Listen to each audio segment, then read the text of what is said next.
नमस्कार दोस्तों, स्वागत है आपका हमारे YouTube channel target civil services में।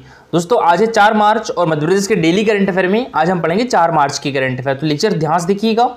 और देखिए दोस्तों, जिसको भी मध्य प्रदेश करंट अफेयर में जनवरी 2021 से लेकर दिसंबर 2021 तक की एमपी करंट अफेयर की पीडीएफ चाहिए, तो दोस्तों इसके लिए आप हमारे व्हाट्सएप नंबर 9111920612 पर मैसेज कर सकते हो और इसको मात्र 99 रुपीज़ में परचेज कर सकते हो।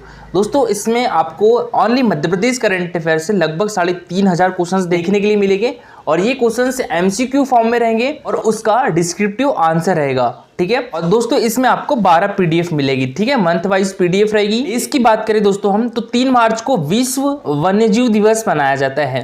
तो दोस्तों विश्व वन्यजीव दिवस हर साल 3 मार्च को मनाया जाता है, जिसका मकसद दोस्तों पृथ्वी से विलुप्त हो रहे जीव जंतुओं और पेड़ पौधों को बचाने का प्रयास की ओर काम करना है। संयुक्त राष्ट्र महासभा यानी यूनाइटेड नेशन असेंबली ने 20 दिसंबर 2013 को 68वें सत्र में 3 मार्च के दिन इनको विश्व वन्यजीव दिवस मनाने को घोषित किया था और वन्यजीव को विलुप्त होने से रोकने हेतु पहली बार 1872 में जंगली हाथी संरक्षण अधिनियम यानी वाइल्ड एलिफेंट प्रिजर्वेशन एक्ट पारित हुआ था। 3 मार्च 2014 को पहली बार विश्व वन्यजीव दिवस मनाया गया था। तो दोस्तों विश्व वन्यजीव दिवस पहली बार कब मनाया गया था? ये 3 मार्च 2014 को मनाया गया था, ठीक है। और विश्व वन्यजीव दिवस 2020 की थीम क्या है दोस्तों?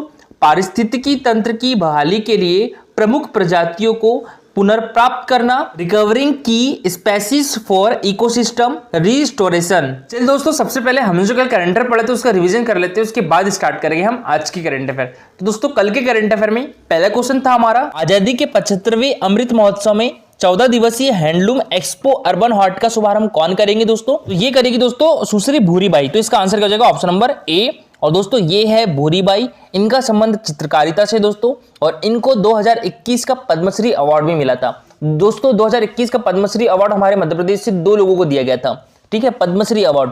एक तो कपिल तिवारी को दिया गया था। कपिल तिवारी का संबंध दोस्तों हमारे मध्य प्रदेश के सागर डिस्ट्रिक्ट से है। तिवारी को दोस्तों किस क्षेत्र के लिए दिया गया था? तो साहित्य और शिक्षा के लिए दिया गया था। और भूरीबाई का संबंध दोस्तों चित्रकारिता से है, इनको कला के लिए पद्मश्री अवार्ड से सम्मानित किया गया था। 2022 में दोस्तों हमारे मध्य प्रदेश से 5 लोगों को पद्मश्री अवार्ड से सम्मानित किया गया है, ठीक है। तो इनमें अर्जुन सिंह धुर्वे, सुश्री दुर्गाबाई व्याम, नरेंद्र प्रसाद मिश्रा और एक अवध किशोर जाड़िया और एक राम साहेब पांडे। तो इन 5 लोगों को दोस्तों अभी 2022 का पद्मश्री अवार्ड से सम्मानित किया गया है। नेक्स्ट क्वेश्चन दोस्तों हमारा, देखिए दोस्तों अभी हाल ही में डाटा प्रबंधन प्रणाली को मजबूत करने के लिए एक समिति का गठन किया गया था। तो दोस्तों इस समिति ने सरकार को राज्य सांख्यिकी आयोग के गठन का सुझाव दिया है, ठीक है, अभी सुझाव दिया है। तो इस समिति के अध्यक्ष कौन थे दोस्तों? तो ये प्रोफेसर अमिताभ कुडू थे। तो इसका आंसर हो जाएगा ऑप्शन नंबर सी, ठीक है, प्रोफेसर अमिताभ कुडू।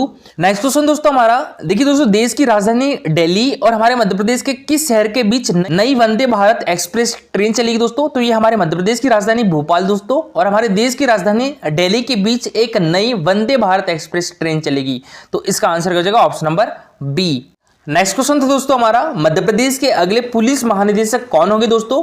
तो ये हो गए सुधीर सक्सेना, ठीक है। तो दोस्तों हमारे मध्य प्रदेश के अगले डीजीपी यानी पुलिस महानिदेशक कौन होंगे? सुधीर सक्सेना होंगे। तो इसका आंसर हो जाएगा ऑप्शन नंबर बी। और दोस्तों ये है सुधीर सक्सेना, 1987 बैच के आईपीएस अधिकारी है। इनका जन्म दोस्तों ग्वालियर में हुआ था। बात करें यहाँ विवेक जौहरी की दोस्तों, तो विवेक जौहरी इसके पहले हमारे मध्य प्रदेश के डीजीपी थे, आज इनका रिटायरमेंट हो जाएगा। तो आज से सुधीर सक्सेना जी डीजीपी के पद पर ज्वाइन हो जाएंगे। श्री वीपी दुबे दोस्तों हमारे मध्य प्रदेश के पहले डीजीपी थे, ठीक है। ये हमारे मध्य प्रदेश के पहले पुलिस महानिदेशक कौन थे? तो श्री वीपी दुबे जी थे। और एचएस कामत हमारे मध्य प्रदेश के प्रथम मुख्य सचिव थे। देखिए दोस्तों 1982 के पहले जो था आईजी स्तर के जो प्रमुख अधिकारी होते थे वो पुलिस मुखिया हुआ करते थे, ठीक है, 1982 के पहले। 1982 के बाद दोस्तों पुलिस महानिदेशक की पोस्टिंग शुरू हुई है। इसी टाइम जो पुलिस महानिदेशक बनाए गए थे हमारे मध्य प्रदेश के वो श्री वीपी दुबे जी थे। नेक्स्ट क्वेश्चन दोस्तों हमारा, हाल ही में भुवनेश्वर किस राज्य की राजधानी है दोस्तों? ओडिशा की है। तो यहाँ पर आयोजित 14वीं राष्ट्रीय पैरा फेसिंग चैंपियनशिप में मध्य प्रदेश के दीपक शर्मा, अरविंद रजक और संजीव कोटिया ने कौन सा पदक जीता है दोस्तों? तो इनके द्वारा कांस्य पदक जीता गया है। तो इसका आंसर हो जाएगा ऑप्शन नंबर सी, ठीक है दोस्तों, कांस्य पदक। और दोस्तों जो दीपक शर्मा जी है इनके द्वारा व्यक्तिगत रूप में भी कांस्य पदक जीता गया है, ठीक है। तो देखिए मध्य प्रदेश राज्य फेंसिंग एकेडमी के पैरा खिलाड़ी दीपक शर्मा, संजीव कोटिया और अरविंद रजक ने 14वीं राष्ट्रीय पैरा फेंसिंग चैंपियनशिप की ए कैटेगरी में 2 कांस्य पदक जीते हैं। चैंपियनशिप में 35 वर्षीय दीपक शर्मा ने ईपी इवेंट में भाग लेकर व्यक्तिगत और ईपी टीम इवेंट में भी कांस्य पदक जीता है। पिछले 1 वर्ष इस खेल का प्रशिक्षण ले रहे गुना जिले के ग्राम म्याना निवासी दीपक इससे पहले इटली में आयोजित विश्व कप में भी भारत का प्रतिनिधित्व कर चुके हैं। ठीक है, तो दीपक शर्मा जी का संबंध किस डिस्ट्रिक्ट से है दोस्तों? तो गुना डिस्ट्रिक्ट से है और वहां उन्होंने शानदार प्रदर्शन करते हुए कौन सी रैंक हासिल की थी? तो 32वीं रैंक हासिल की थी। और दोस्तों मुरैना के ग्राम जिगनी निवासी संजीव कोटिया ने चैंपियनशिप में भाग लेते हुए ईपी टीम इवेंट में कांस्य पदक जीता है और 23 वर्षीय संजीव ने इस प्रतियोगिता में खिताब के प्रबल दावेदार हरियाणा के खिलाड़ी को हराकर यह पदक जीता है। संजीव कोटिया दोस्तों कयाकिंग, कैनोइंग भी खेलते हैं, जबकि मेहगांव निवासी अरविंद रजक ने इस प्रतियोगिता में ईपी टीम इवेंट में कांस्य पदक अर्जित किया और 23 वर्षीय अरविंद रजक कुश्ती के अंतर्राष्ट्रीय खिलाड़ी भी है और उन्होंने दोस्तों पंजा कुश्ती विश्व कप में रजत पदक भी जीता है। इस क्वेश्चन दोस्तों हमारा हाल ही में सामुदायिक वन प्रबंधन समिति के गठन करने का निर्णय किस राज्य सरकार के द्वारा लिया गया है दोस्तों? तो ये हमारे मध्य प्रदेश गवर्नमेंट के द्वारा लिया गया है। तो इसका आंसर कर जाएगा ऑप्शन नंबर बी। ठीक है दोस्तों, अभी हमारे मध्य प्रदेश गवर्नमेंट ने सामुदायिक वन प्रबंधन समिति का गठन करने का निर्णय लिया है। तो देखिए दोस्तों मुख्यमंत्री शिवराज सिंह चौहान की अध्यक्षता में मंत्रिपरिषद की बैठक हुई। मंत्रिपरिषद ने वर्तमान परिदृश्य के अनुरूप वन प्रबंधन में समुदायों की भूमिका को सशक्त करने के लिए मध्य प्रदेश शासन के नवीन संकल्प 2021 का अनुमोदन अनुरूप वनों के संरक्षण एवं विकास में जन सहयोग प्राप्त हो सकेगा और पिछले 2 दशकों में नीतिगत, वैधानिक एवं कार्यकारी वातावरण में आए परिवर्तनों को समाहित कर पुनरीक्षित संकल्प 2021 का अनुमोदन किया गया है। इस पुनरीक्षित संकल्प के अनुसार 3 प्रकार की समितियों के स्थान पर अब एक समिति ही गठित की जाएगी और जिसे सामुदायिक वन प्रबंधन समिति कहा जाएगा। प्रत्येक वन समिति के सदस्यों में से 1/3 जो पद है दोस्तों वो महिलाओं के लिए आरक्षित होगा और ग्राम पंचायत का सरपंच कार्यकारिणी का पदेन सदस्य होगा। कार्यकारिणी की अध्यक्ष के पद पर पुरुष का चयन होने पर उपाध्यक्ष का जो पद है वो महिलाओं के लिए आरक्षित रखा जाएगा। तो सुन दोस्तों हमारा ओमकारेश्वर फ्लोटिंग सौर पार्क वर्तमान में विश्व की सबसे बड़ी फ्लोटिंग सौर परियोजना है। दोस्तों आपको बताना है इसकी क्षमता कितनी है। तो दोस्तों इसकी क्षमता है 600 मेगावाट की।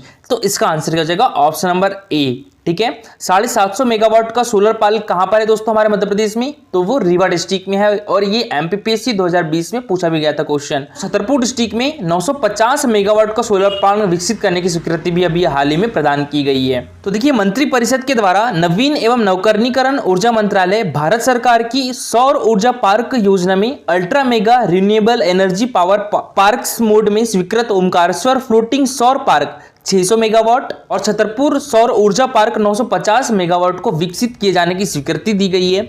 इन पार्क के विकास के लिए दोस्तों RUMSL इसकी फुल फॉर्म क्या होती है? Rewa ultra mega solar limited सौर पार्क परियोजना विकास यानी सोलर पार्क प्रोजेक्ट डेवलपर होगा और सौर परियोजनाओं से उत्पादित विद्युत का क्रय Madhya Pradesh power management company limited द्वारा राज्य की सौर RPO की आपूर्ति और राज्य के उपयोग के लिए किया जाएगा और शेष विद्युत का क्रय अन्य सार्वजनिक संस्थाओं द्वारा राज्य में या राज्य के बाहर उपयोग के लिए किया जाएगा। दोस्तों ओमकारेश्वर जलाशय पर प्रस्तावित 600 मेगावाट क्षमता की फ्लोटिंग सौर परियोजना वर्तमान परिदृश्य में विश्व की सबसे बड़ी फ्लोटिंग सौर परियोजना है और यह परियोजना एक बहुउद्देशीय परियोजनाओं के रूप में विकसित की जाएगी जिसमें पर्यटन, कृषि और उद्योग हेतु उपयोग, भूमि संरक्षण, जल संरक्षण आदि उद्देश्यों की भी पूर्ति संभव होगी। और श्री नरेंद्र मोदी के द्वारा दोस्तों ग्लासगो में आयोजित COP26 सम्मेलन में देश के लिए वर्ष 2030 तक 500 गीगावाट यानी 5 लाख मेगावाट की नवकरणीकरण ऊर्जा परियोजना की स्थापना का लक्ष्य रखा गया है।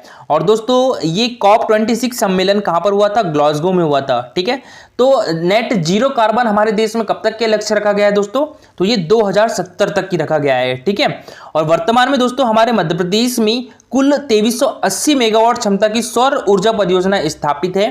ठीक है, वर्तमान में दोस्तों हमारे मध्य प्रदेश में 2380 मेगावाट क्षमता की सौर परियोजना स्थापित है और दोस्तों लगभग 5000 मेगावाट क्षमता की परियोजना स्थापनाधीन है अभी। नेक्स्ट क्वेश्चन दोस्तों हमारा मध्य प्रदेश में विश्व उपभोक्ता दिवस को उपभोक्ता जागरूकता दिवस के रूप में कब मनाया जाएगा?